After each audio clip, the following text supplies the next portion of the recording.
Hello दोस्तों, मेरे channel magic code में आपका स्वागत है।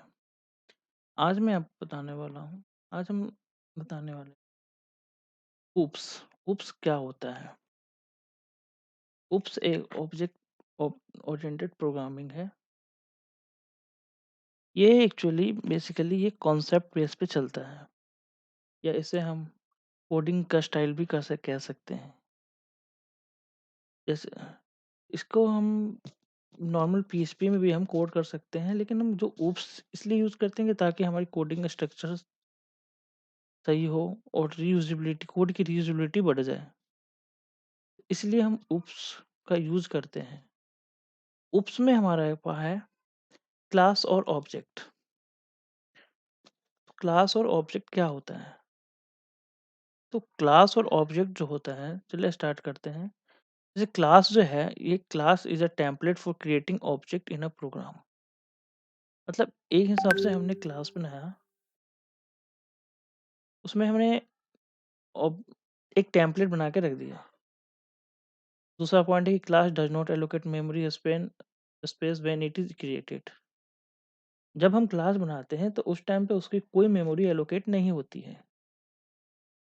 ऐसे सेम ऑब्जेक्ट में क्या है, object is an instance of class. जो ऑब्जेक्ट होता है वो क्लास का इंस्टेंस होता है। दूसरा पॉइंट है कि जब हम ऑब्जेक्ट बनाते हैं तो उसमें हमें एक मेमोरी एलोकेट हो जाती है, जैसे हमने क्रिएट किया। तो चलिए इसे हम प्रोग्रामिंग में करके देखते हैं। तो सबसे पहले हमने पीएचपी टैग लिखा।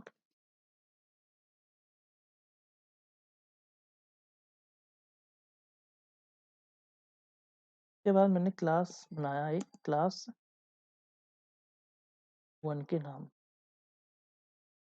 अब देखें, ये हमने क्लास का एक टेम्पलेट बना दिया। अब इस ब्रेसिस का मतलब क्या होता है कि हमें जो भी कोड करना है, जो भी है, ये इसी के बीच में लिखना है।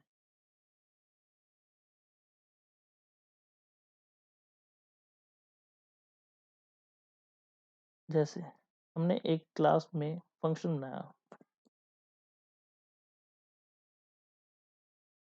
जी, टेस्टिंग के नेम से हमने एक फंक्शन बनाया और इको हेलो। अब हमने इसे सेव किया। उसके अभी हमने इसे कोई ऑब्जेक्ट नहीं बनाया। इसे अगर हम कॉल करेंगे तो ये कॉल नहीं होगा। स्टार्ट करते हैं, देखते हैं। देखें, अभी हमें ये हमने जो बनाया है, ये कमेंट है, ये एरर है। चलिए इसे हम चलिए इसमें डाल देते हैं, पीएचपी टैग में। अब सेव करते हैं। अभी देखें, अभी हमारे पास कोई रिजल्ट नहीं आया। ये एक टेम्पलेट बना दिया हमने क्लास का। अब हम इसे कॉल कराने के लिए हमें ऑब्जेक्ट बनाना होता है। ऑब्जेक्ट हम इस तरह से बनाते हैं, OBJ is equal to new keyword हम यूज करते हैं, और जो क्लास का नेम है क्लास 1, ठीक है ना। इससे हमने ऑब्जेक्ट बना दिया। अब हमें जैसे मान के चलो हमें ये फंक्शन कॉल करना है, तो हम कैसे करेंगे? तो इको ऑब्जेक्ट के बाद हमने कॉल किया टेस्टिंग।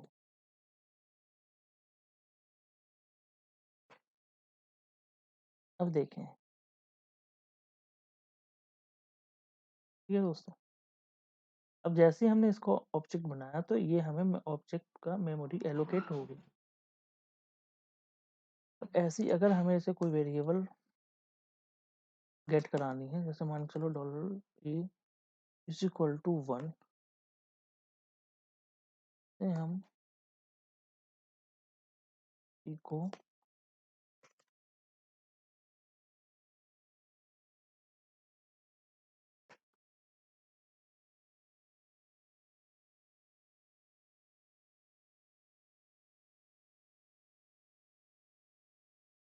में ऑब्जेक्ट कॉल करा।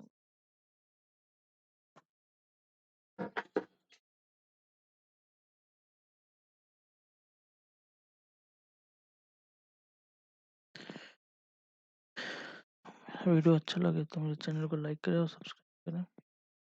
अगर कोई डाउट हो तो कमेंट करें। धन्यवाद।